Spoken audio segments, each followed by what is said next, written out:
Assalamualaikum warahmatullahi wabarakatuh. Welcome back with me again, Mutmainah. Today, I'm gonna tell you about research variable. So, there are some points that I will explain for today. The first one is definition and types of variables. The second is definition of terms and operation. And the last is measurements of variables. The first point is what is variables. Variable is the object of research or what is the focus of research. The next point is types of variables. The first one is variabel bebas atau independent variable. Yang kedua yaitu variabel terikat atau dependent variable. Yang ketiga yaitu variabel moderator. Yang keempat variabel kontrol. Dan terakhir yaitu variabel antara. Variabel yang pertama yaitu variabel bebas atau independent variables. This variable has an influence or the cause of changes in other variables. Called an independent variable because this variable doesn't depend on other variables. Contoh, dalam sebuah penelitian, pengaruh motivasi belajar terhadap prestasi mahasiswa, maka yang menjadi variabel bebasnya adalah motivasi belajar, karena motivasi belajar inilah yang nantinya akan mempengaruhi prestasi mahasiswa. Jenis variabel yang kedua yaitu variabel terikat atau dependent variables. Dependent variable is a variable whose existence is a result due to the independent variable. Called dependent variable because the condition or variation are related and influenced by variation of other variables. Contoh variabel dependent yaitu apabila seorang peneliti hendak mengungkap pengaruh motivasi belajar terhadap prestasi belajar siswa, maka yang menjadi variabel terikatnya adalah prestasi belajar siswa. Variabel ini dinamakan sebagai variabel terikat karena tinggi dan rendahnya prestasi siswa itu tergantung variabel motivasi belajarnya. Variabel yang ketiga yaitu variabel moderator. Moderator variables are variables that influence, can strengthen or weaken the relationship between independent and dependent variables. These variables are sometimes not included in the statistical model but affect the quality of the relationship between the variables. Contoh variabel moderator yaitu model pembelajaran memengaruhi kreativitas siswa, akan diperkuat dan diperlemah oleh fasilitas pembelajaran yang ada atau durasi waktu pembelajaran. Nah, fasilitas pembelajaran dan durasi waktu inilah yang menjadi variabel moderator. Variabel yang keempat yaitu variabel kontrol.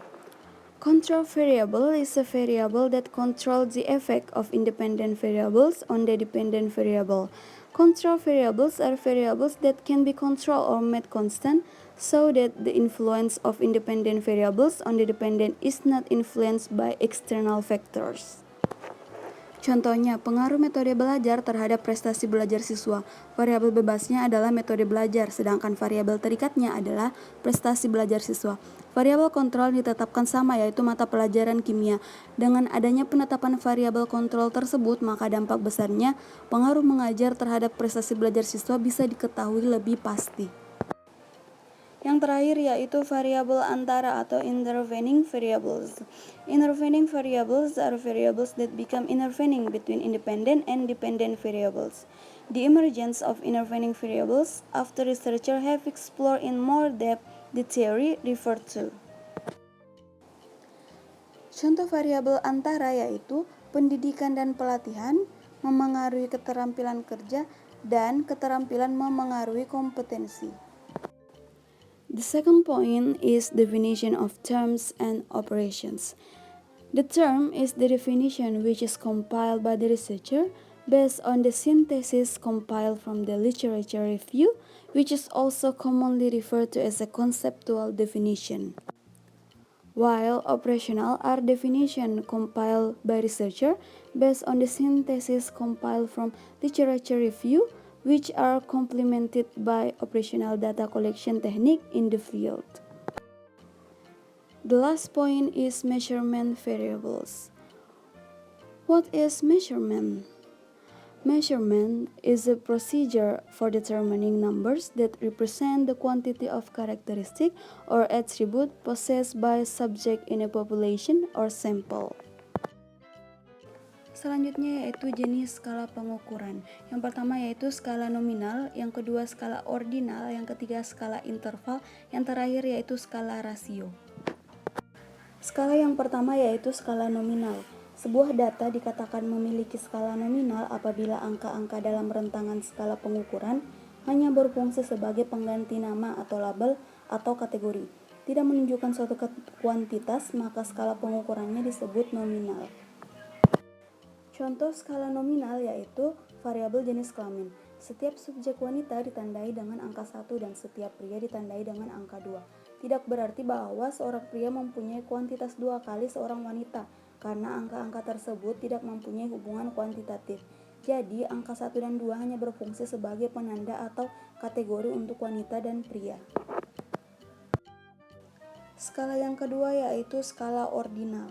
Variabel ordinal memungkinkan kita untuk mengurutkan peringkat dari objek yang kita ukur. Dalam hal ini kita bisa mengatakan A lebih baik dibanding B atau B kurang baik dibanding A. Namun kita tidak bisa mengatakan seberapa banyak lebihnya A dibanding B. Skala yang ketiga yaitu skala interval.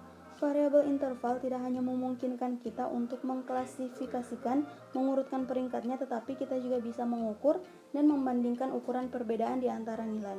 Selain sudah mencakup skala nominal, juga sudah termasuk skala ordinal, tetapi nilai mutlaknya tidak dapat dibandingkan secara matematik karena batas-batas variasi nilai pada interval adalah arbiter atau angka nolnya tidak absolut. Skala yang terakhir yaitu skala rasio. Variabel rasio sangat mirip dengan variabel interval.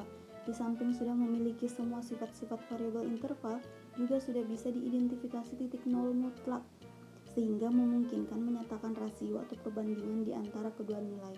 Misalnya, X adalah 2 kali lebih Y. Sebagai contoh, berat A sama dengan 70 kg, berat B sama dengan 35 kg, berat C sama dengan 0 kg.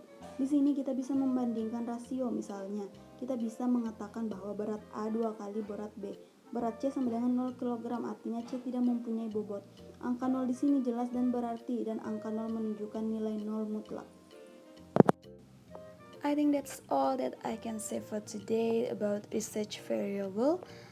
Thank you so much for watching my video, and apologize if there are some errors in my material and my pronunciations. And see you on my next video. Assalamualaikum warahmatullahi wabarakatuh. Whenever you're around, I always seem to smile, and people ask me how. Well, you're the